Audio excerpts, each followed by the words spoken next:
Jadi orang yang paling kita cintai dalam kehidupan kita yang pertama Allah, yang kedua Rasulullah sallallahu alaihi wasallam.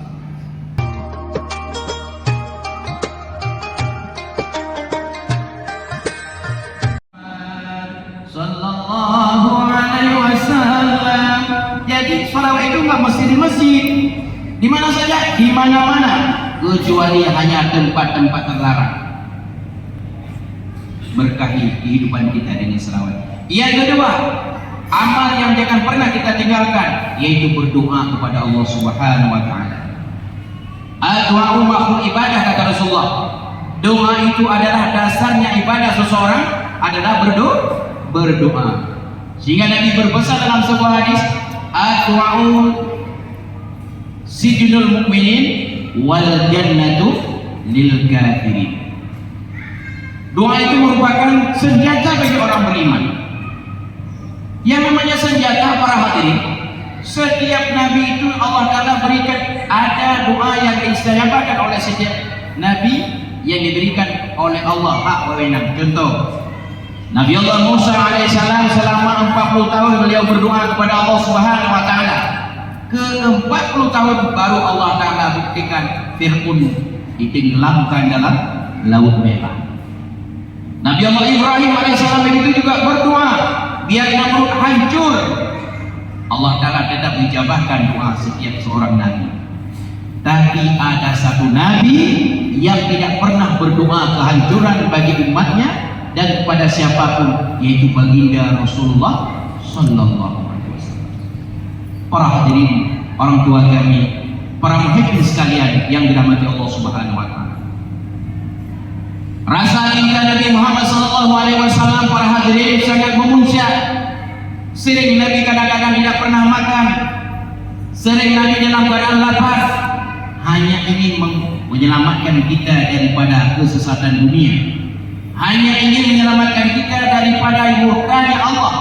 Ingin menyelamatkan kita supaya alamat yang kita cari ini adalah alamat yang sampai kepada surga. Mungkin hari ini Ibu, yang kita tulis alamat adalah Medan, itu alamat palsu. Alamat asli yang mana? Pertama, alamat asli adalah kubur. Alamat yang kedua yang asli yang mana? Kalau bukan surga adalah neraka. Buronyo kadang-kadang kita terus mendapatkan alamat. Tapi kita bangga, ya. Bangga. Satu lagi, ketua memuliakan Hadir Habib Fahmi, yang paling setia, mungkin yang paling rajin, yang setiap Rabu malam. Habib juga ada Abi Rusli, ya. Abi Rusli bukan tidak menyanyiakan, artinya waktunya, kehidupannya, hartanya harus. Para hadirin yang dirahmati Allah, sedang duduk-duduknya dengan putri tercinta yaitu Fatimah Sa'id. Kemudian di sana hujan tersebut, maka Rasulullah paling berat yang bawa beliau menangis. Kemudian yang bawa menanyakan oleh Fatimah, "Hai Fatimah, bahkan halal ini karena setiap dompet begitulah yang ada naudzubillah." Maka setiap ia kelagaian umat Nabi Muhammad dalam neraka jahanam. Kenapa beliau menangis? Karena begitu cintanya Rasulullah kepada kita semuanya.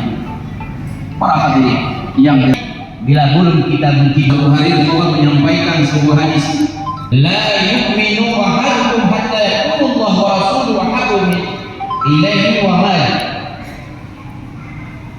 Belum dikatakan orang itu benar-benar beriman kepada Allah bila belum Allah dan Rasulnya. Jadi orang yang paling kita cintai dalam kehidupan kita yang pertama Allah, yang kedua Rasulullah sallallahu alaihi wasallam.